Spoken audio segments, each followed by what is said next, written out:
And what is your New Year's resolution? Mas lalong maging mabait. Ayun. Mabait ka na, wala ka nang ibabait pa. Oo. Hello everyone, good morning.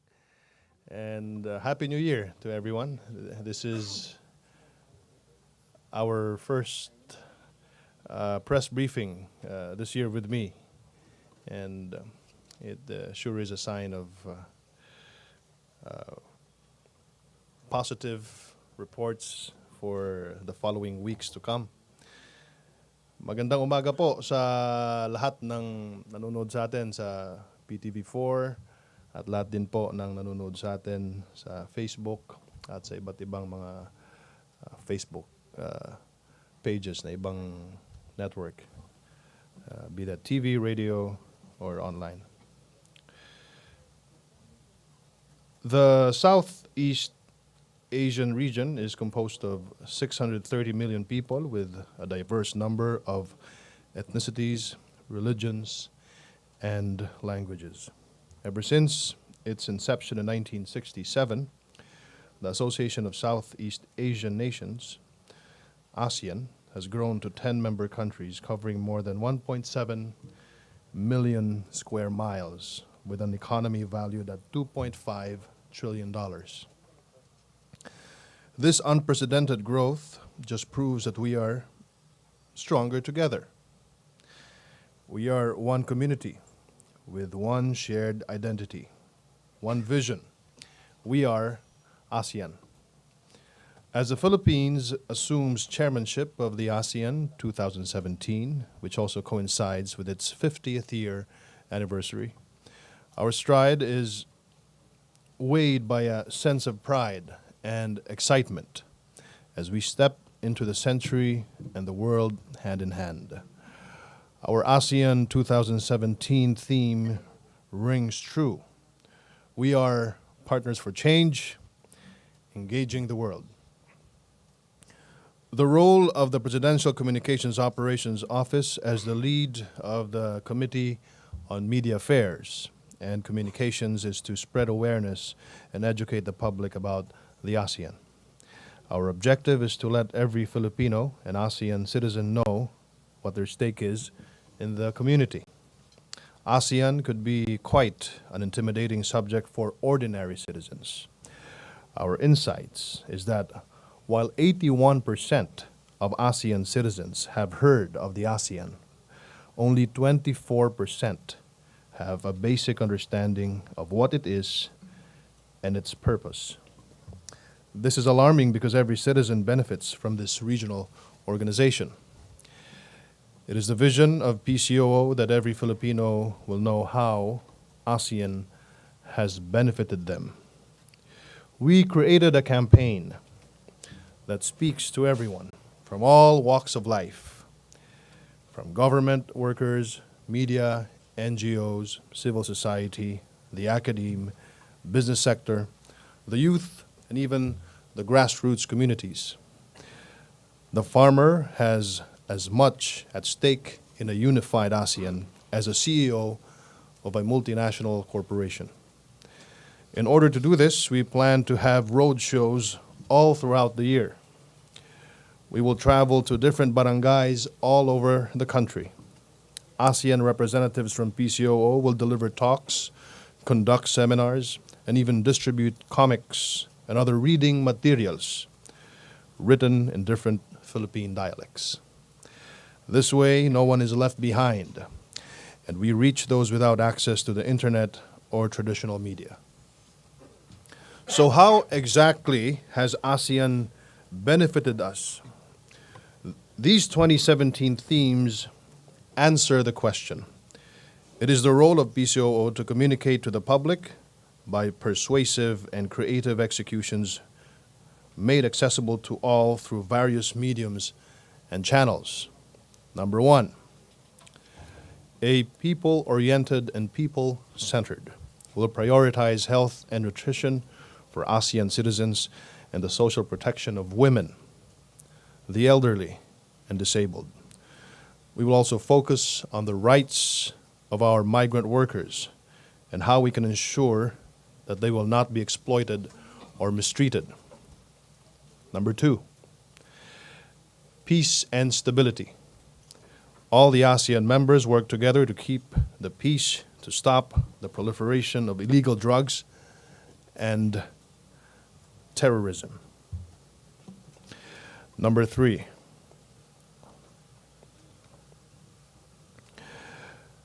to stop the proliferation of illegal drugs and to stop the proliferation of terrorism.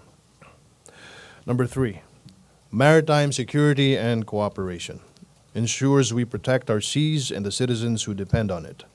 Our fishermen and individuals who use these waters must be able to enjoy their rights and perform their tasks without feeling insecure about their safety. Due to the importance of shipping and seaborne trade in the region, we will need to conduct a series of workshops and dialogues to strengthen maritime security and cooperation. Number 4, inclusive, innovation-led growth means promoting entrepreneurship, especially micro, small, or medium enterprises. We will help employees become business owners, while our businessmen are encouraged to go digital in order to compete globally. Number 5, resilient ASEAN. We know that storms, droughts, and other natural catastrophes are impossible to prevent. But if we boost our region's contingency capabilities and risk management programs, we can make ASEAN disaster resilient and adaptable to climate change. Number 6, ASEAN, a model of regionalism, a global player. We are stronger together. Our unity gives us better influence in addressing critical issues that serve the world. On January 15, all eyes will be in Davao City as we welcome our brothers and sisters in the ASEAN community. We will officially launch ASEAN 2017 at the Davao SMX Convention Center, and PCOO has partnered with different government agencies, led by the Department of Tourism, to create a memorable event that will set the tone to this important year-long commitment. PCOO has created some videos, by the way, that will succinctly explain our ASEAN 2017 roadmap. For this conference, we will show 4 videos, 1 AVP to summarize the ASEAN 2017 agenda, and 3 others to briefly talk about the 3 pillars of ASEAN, namely political security, socio-cultural, and socio-economic in animation form.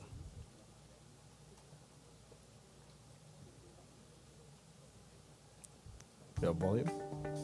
The ASEAN is an organization founded on August 8, 1967.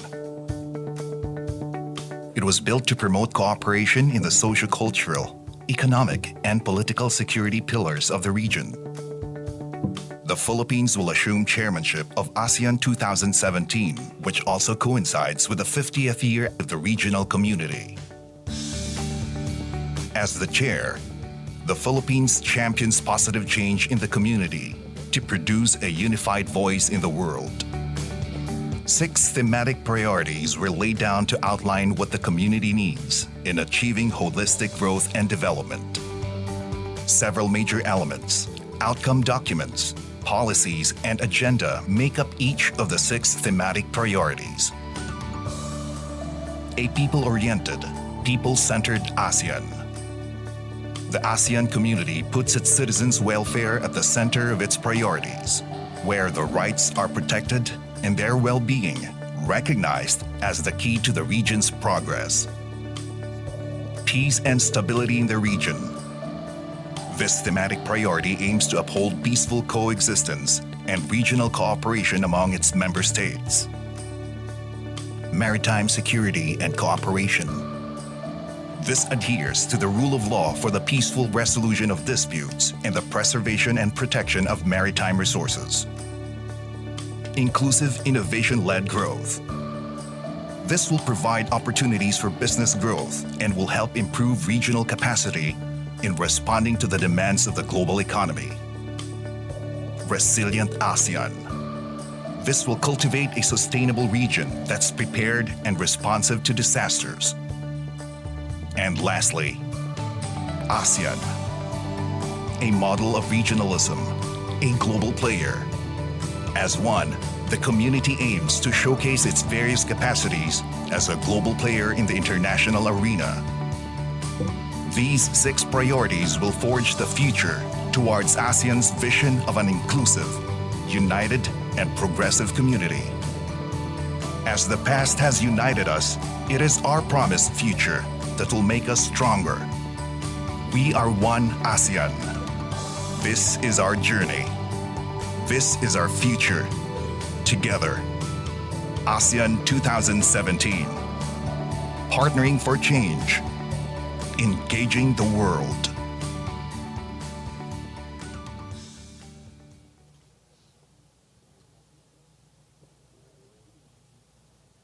There are 4 videos. The ASEAN enforces a rules-based community that ensures our people enjoy human rights and freedom. A community that adopts a comprehensive approach to security and resolves differences and disputes through peaceful means. The region recognizes and respects shared values, norms, and the fundamental principles, which will make ASEAN more united and cohesive. The community aims to strengthen its engagement with other external parties, as well as respond to global developments and the ever-changing demands of the international arena. The ASEAN, as powered by its member states, seeks to build and create a more conducive environment towards a progressive world.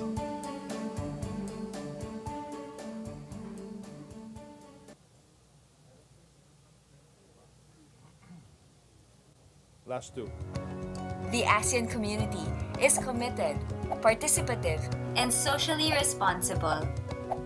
The ASEAN upholds the principles of good governance, promotes high quality of life, equitable access to opportunities, and human rights. The ASEAN community shall reinforce itself with resiliency and effective mechanisms to meet the current and future needs of the people. Dynamic, harmonious, and united, the region stands as a community that's aware and proud of its identity, with a capacity to innovate and proactively contribute to the global community.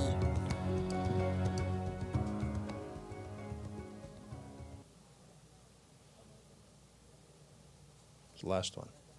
The ASEAN community is highly integrated, competitive, and innovative. The ASEAN aims to develop a regional economy that supports sustained high economic growth by increasing trade, investment, and job generation.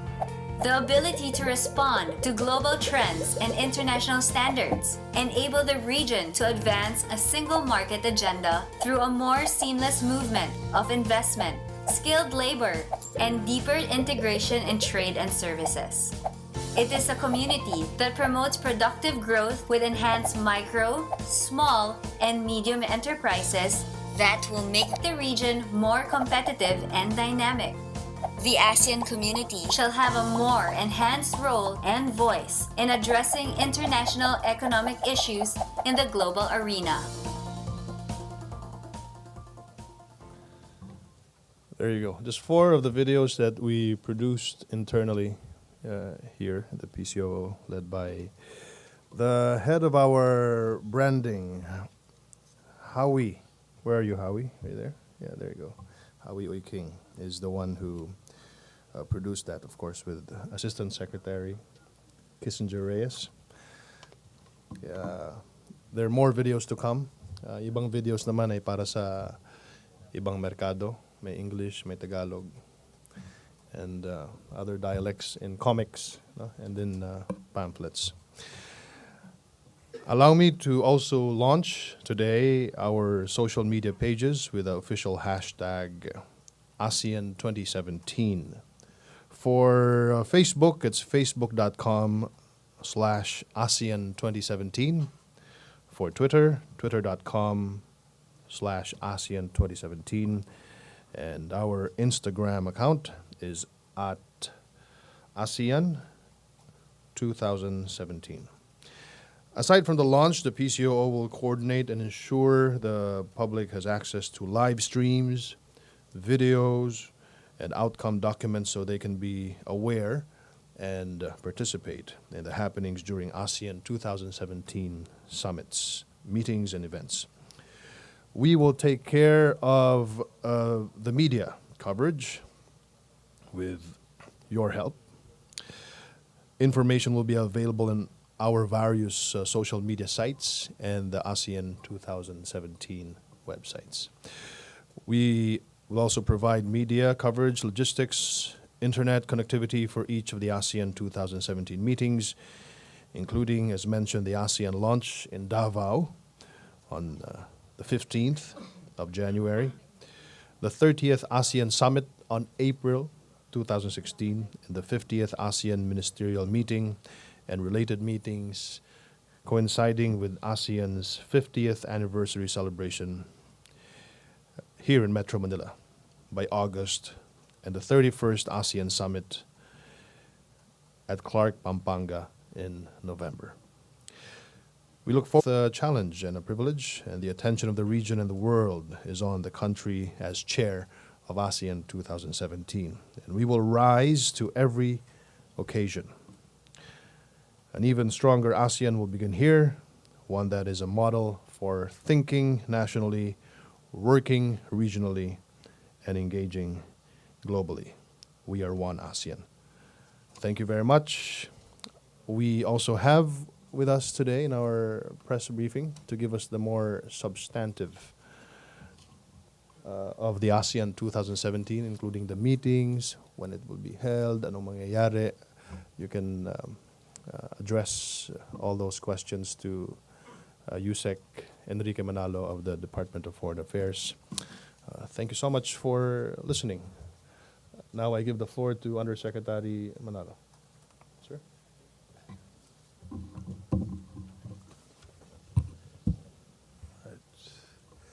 Thank you very much, Mr. Secretary. Members of the media, good morning. Magandang umaga, and of course, a Happy New Year to all of you. I want to give just a few points here, state brief remarks, and then if you have any questions later, I'd be very happy to entertain them. And I'll be adding on a bit on what Secretary Andanar spoke about this morning. On January 1 this year, the Philippines officially assumed the chairmanship of the Association of Southeast Asian Nations, or ASEAN, for the year 2017, which also happens to coincide with the 50th anniversary of ASEAN. This milestone event is an occasion for ASEAN to reflect on its success and achievements during the last 50 years and to prepare for the new challenges ahead in our region. As one of the 5 founding members of ASEAN, the Philippines has always been at the forefront of pushing for what is best for the region and its peoples. ASEAN itself is the fulcrum in which the current regional security architecture balances. ASEAN has been performing this function credibly, owing to years of success in espousing cooperation and cultivating peace and stability through the ASEAN way. Its peaceful and non-confrontational approach in resolving differences. The ASEAN community was formally launched on December 31, 2015, and this community envisions, quote, an outward-looking region with economies that are vibrant, competitive, and highly integrated, and an inclusive community that is embedded with a strong sense of togetherness and common identity, end quote. This community encompasses all facets of life as reflected by its political security, economic, and social-cultural pillars. The Philippines is and has been active in all the 3 community pillars of ASEAN. All 3 communities are equally important for us to attain the ASEAN's Vision 2025 of a rules-based, people-oriented, and people-centered community with shared prosperity, where our peoples enjoy fundamental rights and freedoms and a higher quality of life. It's in this spirit that the Philippines aims for positive change in the lives of ASEAN citizens through initiatives that significantly impact on their lives. And we envision ASEAN's greater international engagement to advance our common interests. These are the guiding principles behind our chairmanship's theme, quote, partnering for change, engaging the world.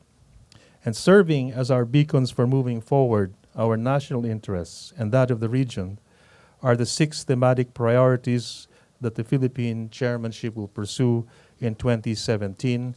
I'll just repeat them as Secretary Andanar already went over them. Firstly, a people-oriented and people-centered ASEAN. Secondly, peace and stability in the region. Third, maritime security and cooperation. Fourth, inclusive innovation-led growth. Fifth, ASEAN's resiliency. And 6, ASEAN as a model of regionalism and a global player. These thematic priorities shall guide the work of the relevant Philippine government departments and agencies throughout the year. Under each thematic priority, the Philippines will be pursuing, among others, the adoption of important documents, the conduct of activities in ASEAN, the crafting of work plans, action agendas on vital issues and areas such as peace and security in the region, maritime cooperation, health and nutrition, the environment, women and children, migrant workers, radicalization and violent extremism, trade and investments, medium and small-scale medium enterprises, and innovation and inclusive growth. Now, in preparing for our substantive participation and our role as chairman of ASEAN, the ASEAN Secretary General, Le Lung Min, and his team from the ASEAN Secretariat conducted a working visit to the Philippines last month. And during this visit, the Department of Foreign Affairs, as the lead agency for the ASEAN Political Security Pillar, the Department of Trade and Industry, as the lead of the ASEAN Economic Community Pillar, and the Department of Social Welfare and Development as the lead of the ASEAN Social Cultural Pillar, along with our other relevant agencies, held consultations with these officials of the Secretariat to discuss the Philippines' priorities during our chairmanship and how we can coordinate with the ASEAN Secretariat throughout the year. Now, to carry out its priorities and that of ASEAN in 2017, the Philippines will be hosting around 100 meetings spread throughout select cities and regions of the country. And these will include, as mentioned earlier, the 2 leaders-level summits in April and November. With 2017 being the 50th anniversary of the founding of ASEAN, the Philippines will also organize commemorative activities to celebrate this milestone, in addition to the ASEAN meetings that we will be holding. Activities in support of our chairmanship are also being planned by our Philippine embassies, missions, and consulates abroad. Thank you very much, and good day. Questions?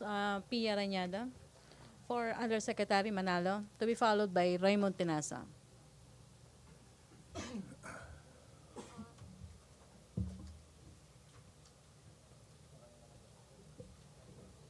Microphone, TVM. Good morning, Sec. Hello. Okay. Good morning, USEC. Sir, the South China Sea dispute has always been part of the agenda of the ASEAN summits, even in the past. And as chairman, President Duterte will have a lot of influence on the agenda. So, but we also know that President Duterte has a strategy to not mention the Hague ruling just yet, given our friendship with China. So, has there been any discussion on how the dispute will be tackled during the summit? And as early as now, has the President given any directive on how it will be tackled? Will the topic be avoided? No, the issue of the South China Sea, of course, is in the agenda of the ASEAN. In fact, we will be undertaking ongoing work throughout the year, focusing on the unfinished Code of Conduct for the South China Sea and the declaration of the Code of Conduct, the principles of the Code of Conduct. In fact, one of our main goals this year, in cooperation with China, not only Philippines, but ASEAN and China, is to try and arrive at a framework for the Code of Conduct for the South China Sea by the end of the year. That will be one of our main priorities. And I think all of this work will be consistent with the environment that we're now facing in the South China Sea on how we can address the disputes, not only the Philippines, but our other members of ASEAN as well. So I think definitely that will be an issue before us during our chairmanship. But sir, will the Hague ruling be discussed during the summit? Well, actually, there's no need to really discuss the Hague ruling because it already exists. It's already a part of the law, the international law, so it's there. And the focus will be, of course, on I think the priority now is to try and get a code of conduct. But surely the Hague ruling as an international law, won't it be a consideration in forming a code of conduct that will guide the maritime cooperation? Well, I assume it would be, but the code of the Hague ruling will not be on the agenda in the sense that it's already a part of international law. So there's really can't discuss the ruling. It's there. Related, Ina Andolong. Good morning, sir. Sir, how do we then reconcile the idea of us working for a code of conduct by the end of the year with China, and at the same time receiving reports that China continues to build military structures in Scarborough Shoal? I mean, aren't we making an appeal to China to stop in disputed areas? Let me clarify. How are we not going to make an appeal to China to stop these pending the finalization of a COC? Well, that's the challenge we face in coming up with a framework. It's not only the Philippines who faces this challenge, but other claimant states in the region.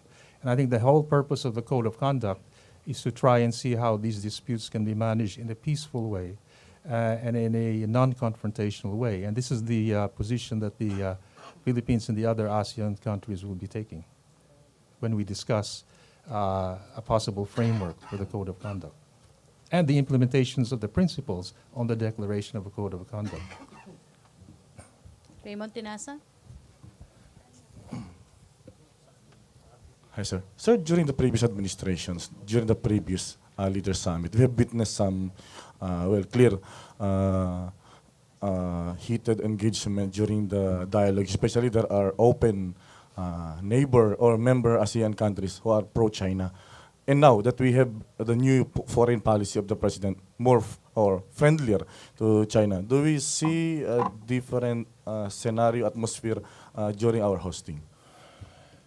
Well, we certainly hope we will have a pleasant scenario during our chairmanship. But we will be guided by our national interests. We'll also be guided by the concerns of our ASEAN colleagues. And we will talk to China in a way where we will push forth our interests, just as we expect China will play theirs, put forth theirs. And we will see how we can discuss that. But certainly, we need to have a discussion, at least an atmosphere which is conducive for productive discussion. And that's what we will aim for. Sir, aside from the West Philippine Sea issue, I understand the President already made some rounds and consultations with his fellow ASEAN leaders to get their consensus of what to put forward on the table during the Leaders Summit.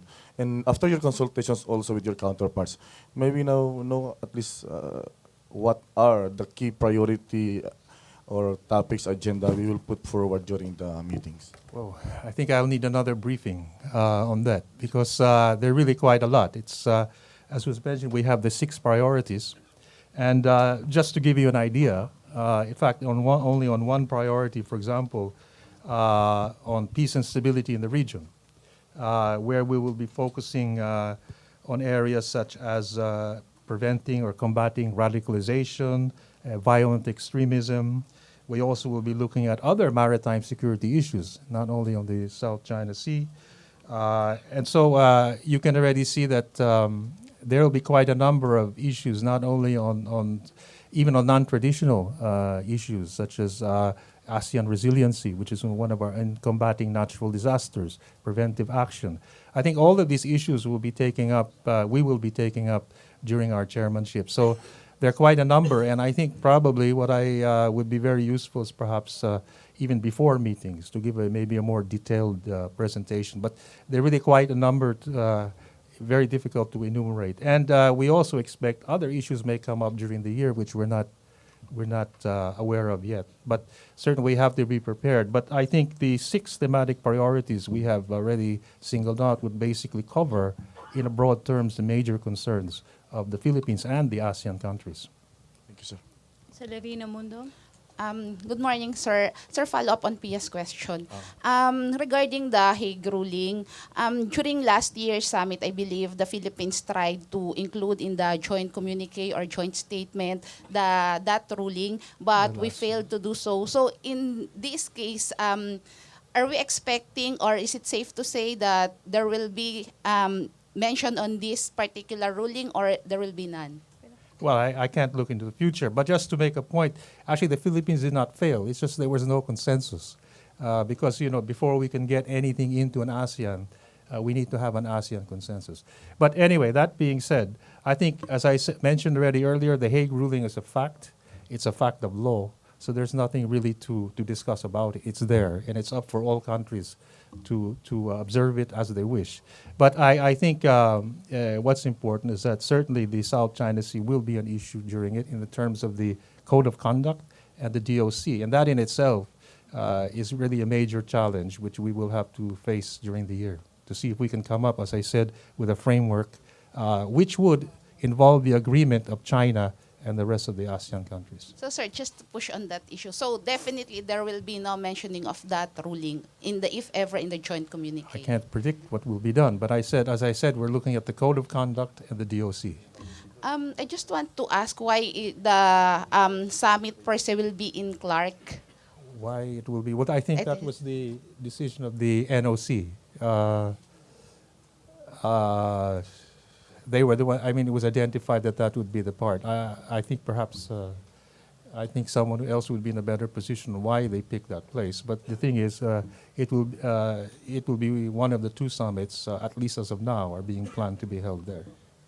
Okay, thank you, Celerina. Marlon, and then Laila. Good morning, Yusek. With the Philippines being the host of this year's ASEAN summit, did the President give any instruction, order for the NOC or the DFN on how to handle issues which he's very vocal about, particularly drug trafficking, maritime cooperation, terrorism, and climate change?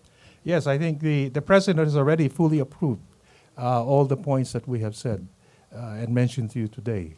And as I said, not only the President, but I believe our other ASEAN partners are also on board. So I think in that sense, we all share these common concerns, as you mentioned, especially those issues you mentioned, drug enforcement, combating terrorism. Those will be key points which not only the President and the Philippines will be pushing, but even our ASEAN colleagues. But did he give any specific instruction or order, lalo na dun sa in the crafting of the COC? Yeah, he approved everything that we mentioned here. Those are his orders. No, but did he give his own input?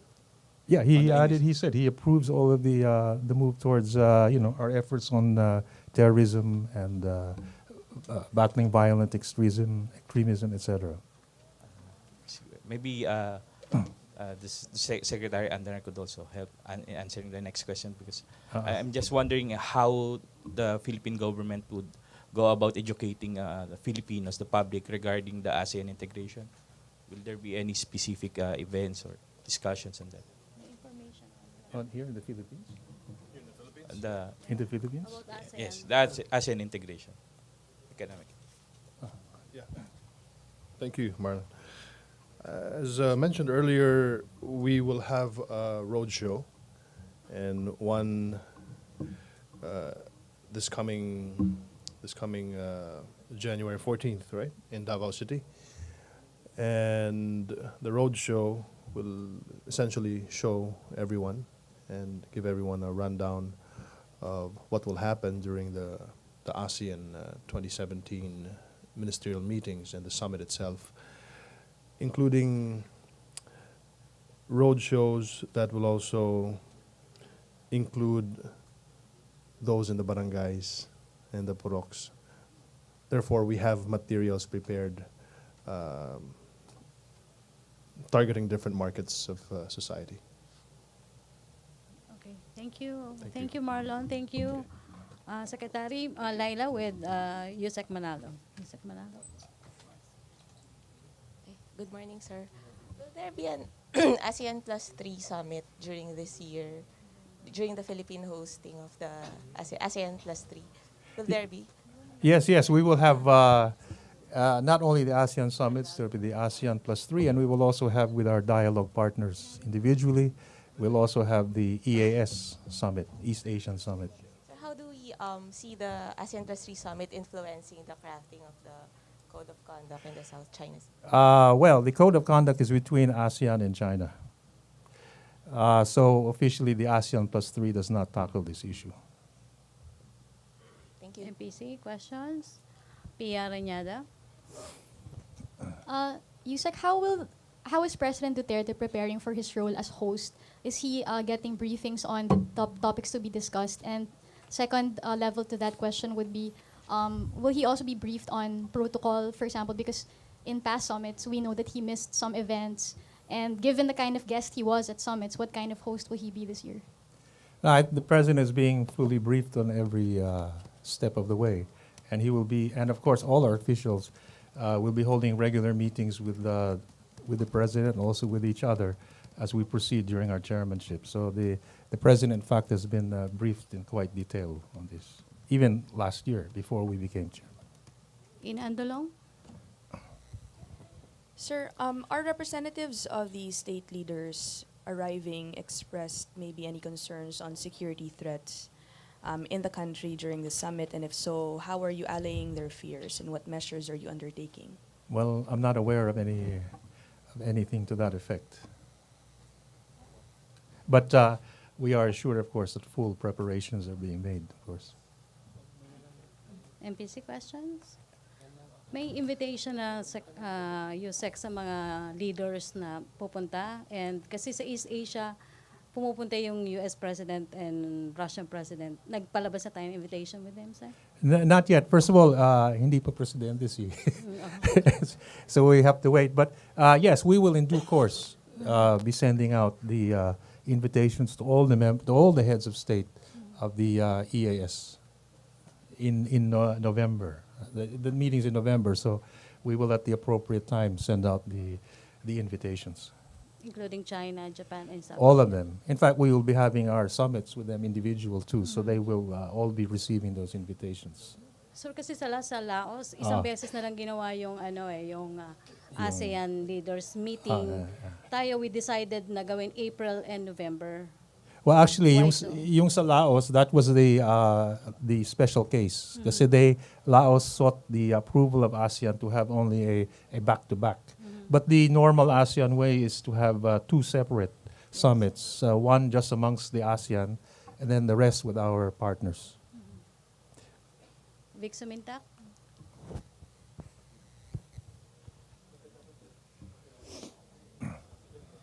Sir, may we know how much is the budget intended for hosting the 2017 ASEAN? I don't know. Yeah. I think the NOC would be the right. Well, I only know what I read, but I think the NOC would be the best body to ask on the exact figure of the budget. Okay. MPC? Okay na? No more questions? Henry Uri, DZRH. Microphone. Yan. Sir, ano ho ang inaasahan nating pakinabang ng publiko pagkatapos nitong ASEAN Summit na ito para po saan? Ano ang magiging pakinabang ng sambayan ng Pilipino rito? Well, first, through the economic front, a stronger ASEAN economy. Makaka-benefit lahat ng tao, not only in the Philippines, but across the ASEAN region. In terms of social welfare, greater participation of the citizenry sa not only for the Philippines but for the region. And ang sinabi ni Secretary, greater awareness of ASEAN and our role as a region, at saka yung influence natin not only in the region but beyond the region. So we see so many benefits that can result from this year, hopefully, especially during this 50th anniversary in those various areas. Also in the area of security, yung combating drugs, terrorism, violent extremism, magkakaroon ng cooperation with the ASEAN countries, hopefully, to jointly see how we can work together to prevent that scourge of terrorism. So I really see many ways that we can benefit, and our job is to see how we can pursue this effectively as chairman in the coming year. Si Marlon muna din, Pia. Sir, just a brief discussion on what the public should expect on the launch on January 15. Will there be leaders attending or just foreign ministers of the ASEAN members? I think this will be Davao. mainly a domestic affair. But of course, the diplomatic corps, I think, will be there sa Davao for the opening. Sir, this time with the ASEAN being held in the Philippines, will the president be seated next to the UN Secretary General and the next president of the US? Malalaman natin by before November. Thank you. Okay, Pia. Yusek, this will be the first international summit to be hosted under the Duterte admin. So did the president give any specific directives on how it will be done? For example, in previous events, he was very keen on making sure it's simple. He didn't want to feed mga diplomats food, like he just wanted to feed them soft drinks or something. So will there be something like that for the hosting this of ASEAN 2017? No, our job is to be sure that it's effective and that we do our job and that it truly reflects the 50th anniversary of the ASEAN. So we will be doing our best. Those are our instructions. Okay, Marlon? Last question from Marlon. Tanong lang kanina, Sir, ni Ina, is there any specific security threat on the hosting, or did any member states raise this concern? Not aware. We haven't received anything on that. Okay, thank you. Thank you, Undersecretary Enrique Manalo. Thank you, Malacanang Press Corps, Presidential Communications Secretary Martin Andanar. So, okay, thank you. Thank you so much. We have an 11:30 with Secretary. spokesperson Abelia, so we're good. Thank you so much. Let's give Yusek Manalo a round of applause. Thank you so much. Okay. Thank you. Thank you, Secretary Martin Andanar. Thank you, Undersecretary Manalo. Thank you, Malacanang Press Corps. Back to our main studio sa Radyo ng Bayan at PTV4.